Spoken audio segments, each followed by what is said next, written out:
In 2014, Byron Miller's asset agents have sold over 200 properties, valued at over $60 million. Byron's high-impact online market strategies expose properties to every buyer. Highest quality photography, colour floor plans,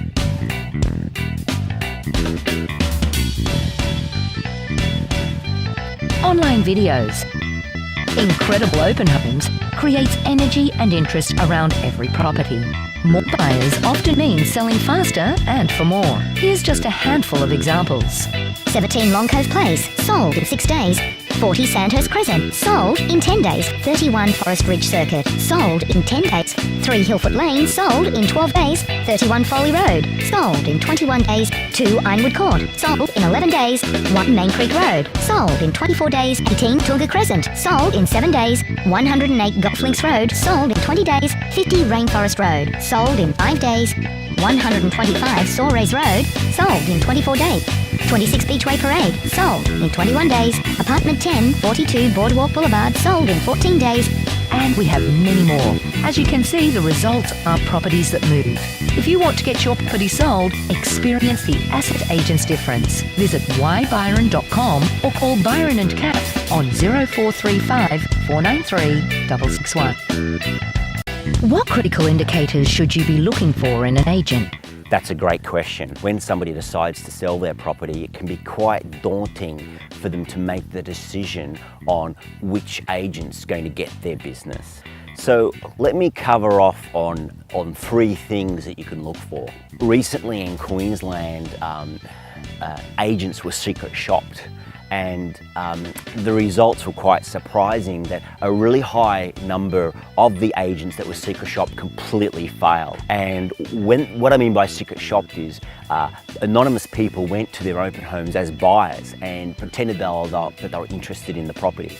And a high percentage of these agents weren't even approachable. They gave off the impression that they weren't that interested in the buyer, and they weren't that approachable, and that kind of made the buyer feel a little bit intimidated about discussing, putting an offer forward.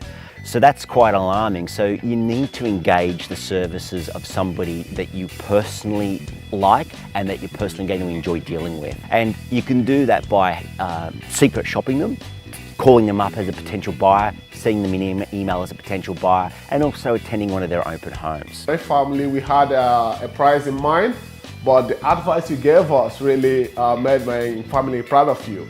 We're really excited, and you gave us more money than we expected. We're really happy, and we recommend anyone all over the world to use you in selling their property. In the end, I got 11 grand more than I was expecting, and I went travelling for a couple of months, which was fantastic. Got the price that I was after, and man, I can't really thank him enough. I definitely use him again or recommend him, that's for sure. Made the entire process a dream, and the fact that my house sold for more than I expected was a surprise bonus. Guys, if you need to sell, give Byron and Kath a call today. The next thing that you should be looking at is, if you're going to secret shop them as a buyer, how do they then communicate to you after that event? Again, with the secret shopping survey that was done, a very small percentage even bothered to follow up. So we're talking no follow-up. They didn't get the person's phone number, so they were unable to call them. They didn't even get their email, so they were unable to send them any emails. Now, this buyer spent the full 40 minutes at the open home from start till finish and used words that could show that they were slightly interested. And as I said, a high amount of agents completely failed to even call this person back, even if they did get their number. Even if they got their email address, they failed to even follow them up via an email. What you need to look for is an agent that's going to get your name, be pleasant to deal with at the open home or over the phone or via email, possibly even get your email address, and then contact you the day of the open home to thank you for coming along. Then you'd want to hear from them again probably sometime through the week, Monday or Tuesday. You may even want to get an email from them saying, thanks for coming through to this property. here's some other properties that we have for sale that you also may be interested in. You want them to start to engage with you to find out where you're at within the buying cycle. That's a pretty basic sales technique that all agents should be doing, but only about 2% of the agents are. So it's a very simple way that you can check if you're using the right agent. What's their follow-up process? Byron was recommended from a friend. I was trying to get rid of an investment property, and I don't know, it's not really my area of expertise, but I've got to say he was so thorough. Fabulous agent, great person, just works so hard, extremely dedicated, brilliant. Quite a hustler, quite a worker. Made the whole experience as pain-free as possible and even pleasurable. We had a showing and basically had some interest on the first day. He drove an hour to come discuss everything with me, and he was relentless. I had my place on the market for over 8 months and a couple of agents, very little interest. I was recommended Byron, and he had the place sold in 32 days. His energy and ideas was just awesome. The third thing you've got to look for is how does the agent market their properties? The real estate industry has dramatically changed over the last couple of years, and everything's been pushed online. So how do they market the property? What's their online presence do? Are they using professional photos? Is there a professional brochure? Do they have a floor plan online as well? Do they have online video? Statistics have shown that buyers tend to spend around 7 minutes online each session, each time they log on to look for properties. The more content an agent can have on your property, the longer they're going to stop and become immersed in what your property has to offer them. And that's why online content and content-rich information is now crucial to attracting the most amount of buyers in the shortest possible time. Thanks Byron and Kath for selling my house. I chose you guys because of the quality, cost-effective marketing that you guys recommended.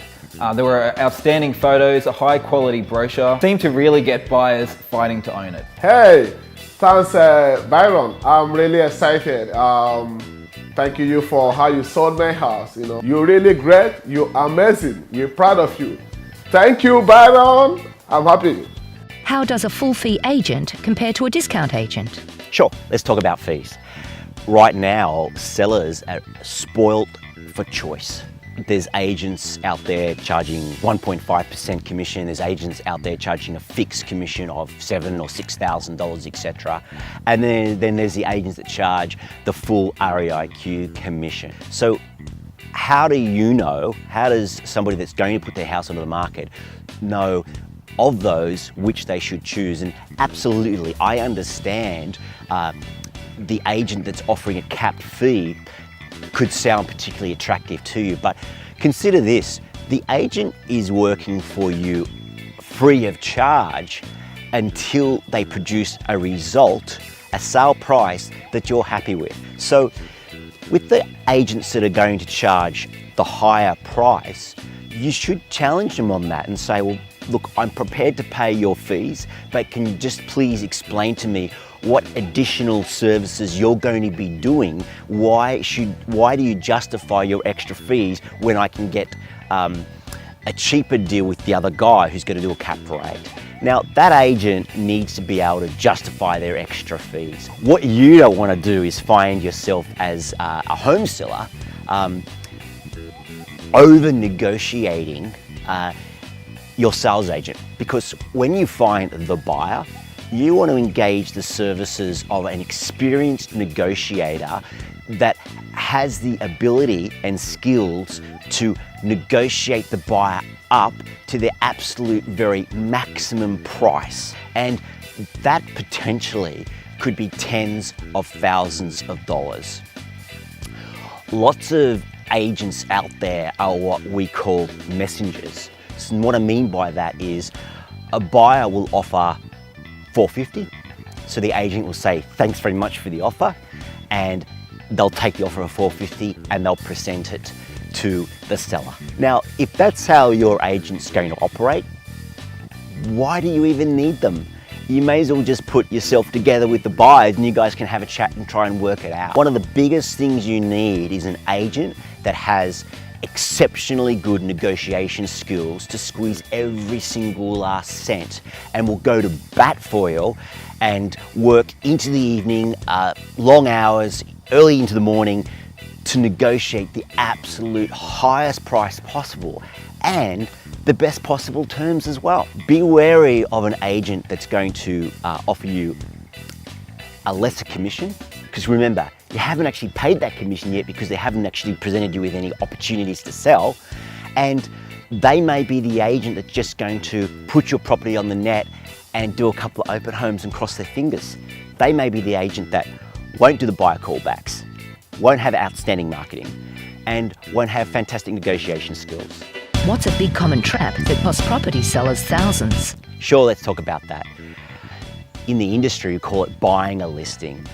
And it's quite common because lots of large agencies train their agents to go into a listing presentation and avoid price. And they're trained to avoid price because there's another concept in the industry called you lose the listing based on price. So they're trained to extract the price from the vendor and simply agree with them. Now, even if the agent knows that that price is a little bit ambitious, their hope is that they'll get a substantial marketing campaign from that vendor, and then that will help the agent raise their profile, it'll help with buyer inquiry, and it'll help them secure more listings. Deep down, that agent knows that they're probably not going to achieve a result for that seller, but it's going to help them in the long run in their own profile and their marketing. It's criminal. It's absolutely criminal, and it makes me sick to the stomach when I see that happen. It happens all the time.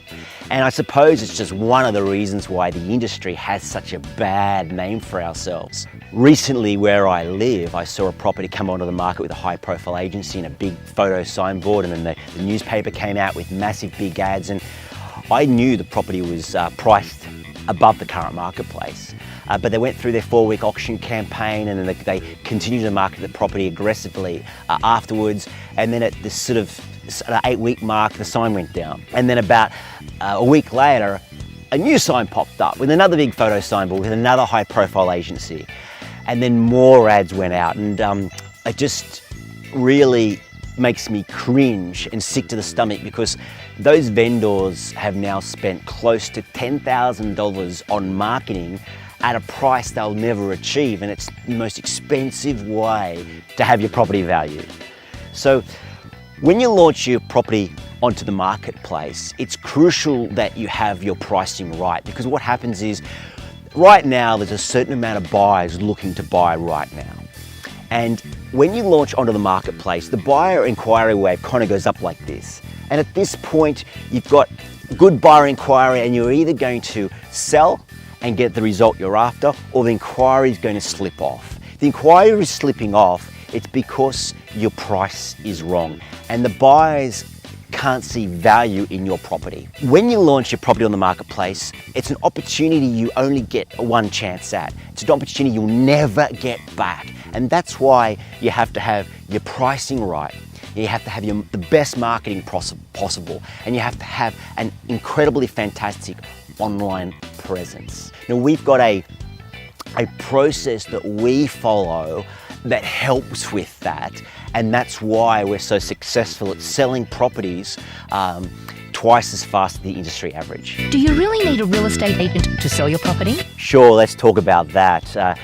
I suppose the truth is you don't always need an agent to sell your property. You can sell your property yourself. But the same goes for when my car needs a tune-up, I could probably tune the engine up myself. When one of my animals needs to be desexed, I could probably do that myself as well, but I leave all those things to a professional. If you decide you want to sell the house yourself, you've got to wonder, what's your negotiation skills going to be like? How comfortable is the buyer going to be negotiating and talking directly to the owner? What's your marketing going to be like? Do you have your marketing right? Are you marketing in all the right places? What's your online presence like? What's your understanding of the legalities of conditions such as building, pest, council, finance, all those sort of things come into it as well. Are you available? What are you doing for a job? Are you available 7 days a week to take the calls, take the inquiry, show the buyers through? How does your property compare with the other properties that the buyers are looking at? The other thing to consider as well is when you engage the services of an agent, you're not paying them anything. They're working for you absolutely free of charge. And you're only paying them out of the profit once you get a sale. So it's not costing you a cent. And you're only accepting any offers put forward when it's at a level that you're comfortable to accept. As professional negotiator, it's my job, and the agent you engage, it should be their job too, to have the skills to negotiate every single cent possible out of the buyer that's falling in love with your property. And you'd like to think that it would be at least enough money that's going to go towards paying that agent's fee. So yes, absolutely. You can sell the property yourself, but in the long term, it may end up costing you more. Should we invest in marketing? Marketing is really the number one foundation for the successful sale of your property. You need to be able to find a photographer that offers the best quality photography in your area. The photography is the foundation of all your marketing. It appears on your signboard, it appears on your brochure, it appears on any mail outs that are done, it appears on any letterbox that are done, it appears on the brochure, it appears online. You want to invest in the highest possible photography you can possibly get. What is the online presence of your marketing campaign? Whereabouts on realestate.com does your property sit? 70% of buyers do not look past page 1 on realestate.com. So when they type in your suburb and bang, up comes 300 properties, they're only looking at page 1. Is your property on page 1? If it's not, you've got to do whatever it takes to get your property on page 1. That's important. Does your online presence have everything the buyers expect today? It's an information world right now, and buyers want as much information as possible. They want lots of photos, they want lots of copy, they want floor plans, they want online videos. So you need to have your online marketing correct. What you need to do with marketing is you need to think it as your insurance policy for getting the highest price possible. This is an opportunity you don't want to miss out on. When you sell your property for a profit, it's completely tax-free. It's the last tax-free opportunity you get with the Australian government for not paying tax. So if you're going to make a $100,000 profit or $120,000 profit or $50,000 profit, say $50,000 profit, you'd have to earn $100,000 to get that $50,000 profit after you're taxed. So you don't want to miss out on that opportunity. It's quite shocking for me to see how many people market their property poorly for $500,000, and because they're not getting any inquiry, they then drop the house price by $25,000. So they've just lost $25,000 when all they probably needed to do was invest a small amount of money marketing their property correctly, and they potentially could have profited from that extra $25,000. Think of it like an insurance policy. And I'll give you an example. I assume you've got your house insured, and I assume you've got your car insured. Say your car is costing you $1,000 a year, and you've owned it for the last 5 years, and so you've invested $5,000 over the last 5 years insuring your car. How many prangs have you had? You've had none. So you spent $5,000 insuring your car for accidents you haven't even had. Same with household insurance, etc. Marketing your property correctly and investing in that process is your insurance policy and peace of mind to know that you're doing everything it takes to expose your property to every single buyer in that marketplace. You want to make sure you hear all offers from all buyers that are in the marketplace right now. And when your property is under marketed, you miss out on that opportunity. There's some agencies out there that say, we will give you $900 of free marketing. The concern with that is they their motivation to sell your property then changes. If they've offered you $900 worth of marketing and they've got 9 other listings where they've offered them $900 worth of marketing too, the signboard company and the brochure company, the internet company, they've all sent them bills. $900 times 10 is $9,000. So that real estate agent now has $9,000 of bills that must be paid. And that creates a sense of urgency and bias for that agent to get your property sold at any cost to allow them to pay off that $9,000 debt. So be aware of agents that are offering free marketing, because it's probably going to cost you a lot more money than you realise in the long run. What is the newest online marketing strategy buyers love, but only a small percentage of agents are using? Video. Video, video, video. 10 years ago, not every property was professionally photographed.